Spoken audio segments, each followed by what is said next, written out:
Welcome to the Aaron Harber Show and our special series with former FBI Director Robert S. Mueller. So, we talked a little bit about 9/11, and there are actually people here, a few, who were either not born yet in 2001 or were just born that year. And so obviously the memory of that for many Americans is faint or non-existent. Let's talk about where you were on 9/11 and what happened. Well, as Ken pointed out, I was sworn in a week before September 11th and was just getting my feet on the ground, so to speak, learning the organization when 9/11 came around. And on that day, I was just in a conference room outside my office getting briefed on another terrorism case. And an agent comes in and says, "Director, there's a plane that struck a tower in New York." And you look outside and you ask, "Well, what's the weather like up there?" It's beautiful in Washington. I said, "Beautiful." And by the time you've had that discussion, another agent comes in and says, "Well, Director, another plane has struck a tower in New York." And by that time, we understood that this is something unique, quite possibly some form of terrorist attack. And very shortly afterwards, the plane went into the Pentagon, right across the Potomac, and we from our offices could see the smoke coming up from the Pentagon. We knew by that time it was a series of terrorist attacks. I think we probably suspected bin Laden and Al-Qaeda because of their capabilities at that point in time. And we went down to a room on the 5th floor, our situation room we call it, where we go whenever we have a crisis along those lines, any terrorist attack. And we're in a room with a feed from the FAA, Federal Aviation Administration. And we're down there for 5 or 10 minutes, and a voice comes over the loudspeaker and says, "Hijacked plane, inbound Washington, D.C., 80 miles out." And what I remember most vividly is sitting there and going through your mind is, there's a hijacked plane out there, and the target is someplace in D.C. Is it the Capitol? Is it going to be the White House? Is it going to be the FBI building? And 5 minutes after that, a voice comes on again and says, "Hijacked plane, inbound Washington, D.C., 50 miles out." And of course, that plane never made it to Washington because it was taken down by the passengers and was driven into the fields of Pennsylvania. Flight 93. Flight 93, yes. But what sticks with me is the surreal being there, knowing that a series of attacks had occurred, and there's one more that is going to hit. So what steps did you take at that point? What happened? And from the inside, I'd like to know, what happened?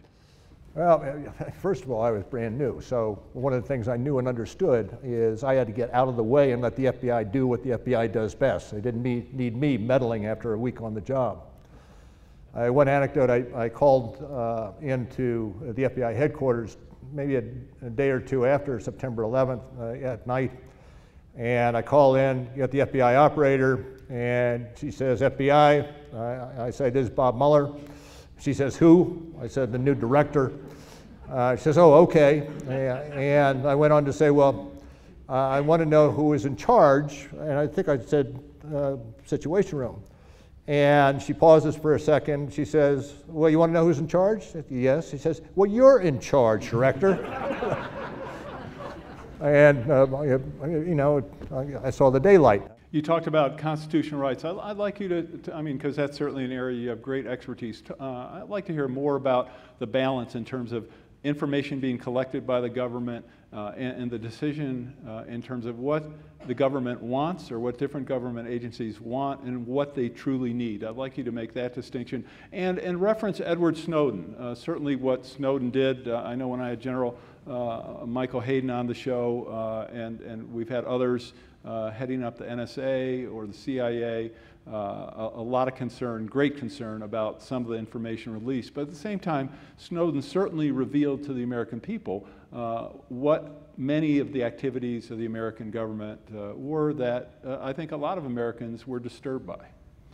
I don't disagree with the latter statement in terms of persons being disturbed by the activities. I would tell you that if you, as have individuals from the other agencies, to say he has done substantial damage to our capabilities when it comes to preventing terrorist attacks and other national security priorities.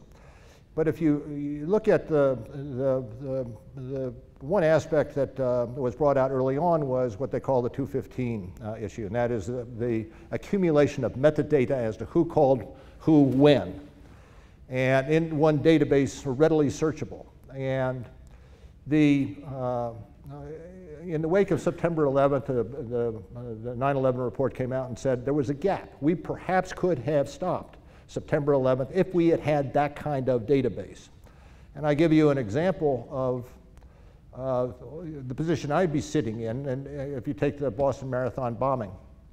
It occurred on a Monday. We pulled in all the video cameras in that portion of Boston. Were able to identify 2 individuals who put down knapsacks at the particular place where the bombs went off, but we did not know who they were. And because of that, we went on a Thursday night and published it, and they realized they were done. They got into a shootout outside of Boston. Older brother was killed, younger brother survived. And I'm sitting in the situation room, the same situation room sitting in on September, later on September 11th. An agent comes in and says, well, we've identified them, and we have the brothers' information. My concern at that point in time is you've got one person loose out there. We have the example of 4 separate attacks on September 11th. My greatest concern is there's going to be another attack. And one of the important things for me to know is who had these people contacted. Where do I go to find out who may be helping them undertake an attack? And that readily searchable database was critically, I wouldn't say critically important, but used in that type of situation time and time again. It is still out there, and one last thing about the balance of national security versus privacy. We are the only country, and I put this to people who, particularly the media, who don't put it in, that requires the director of the FBI and the attorney general, if they want to intercept conversations, to go through a court, the FISA court, Foreign Intelligence Surveillance Act court. I can't sign off on a piece of paper. Attorney General can't sign off on a piece of paper and do it. It's a third branch of government. No other country has it to the extent that we have it. And that is a pretty good, in my mind, guardian of our privacy, given the threats that we have, both domestic and overseas. Are we under, whether it be corporately or the government, especially the federal government, are we under constant cyber attack by China? Yes. And what can we do about it? Well, I mean, we arrested 6, no, it was 5. We didn't arrest. We indicted 5 individuals from China up in Pennsylvania a year or 2 ago. There are activities are undertaken by the government to both identify and address both the FBI, CIA, NSA, the substantial efforts of China to get our intellectual property, and whether it be in the military side or the corporate side, and utilize those thefts to skip ahead in terms of developing the types of things that we develop here in the United States. I tend to think, though, that China can gather pieces of information, but what you do not see is the capability of China to come up with an Apple or a Google or a substantial technological advance, whether it be with jets or with items on the internet, because they don't have the support of the financiers, for one, and secondly, the ingenuity that we display in the United States in coming up with a fix when we need a fix driven by the economics. And so while we undertake or undergo terrorist attacks in the cyber realm, I am optimistic about our ability as a country ultimately, when we get our act together, to address it. Is there a solution to advance technologically simply to get our secrets? Is there a, I'm sorry, the question? Is there a solution in China in terms of to address that? In substantial part, yes. And also to enter into joint ventures and the like, where they may have access to the technology and import it into China, and China would be ahead of them. My question is on leaks, not on the Snowden level, but say the bank account tracing and so on. And I wonder how much damage you believe the media has done in publicizing smaller leaks that come to them and that they print. Well, depending on the issue, yeah, I think the media has been somewhat destructive. One of the concerns I have is when there is a leak of top secret or very classified information, the decision is made by the editors of the particular media. And they are taking into their own hands a decision as to whether or not it is against or undercuts national security by telling the public about this. And that, to me, should be left in the hands of Congress. Congress comes out, says disclose it, so be it.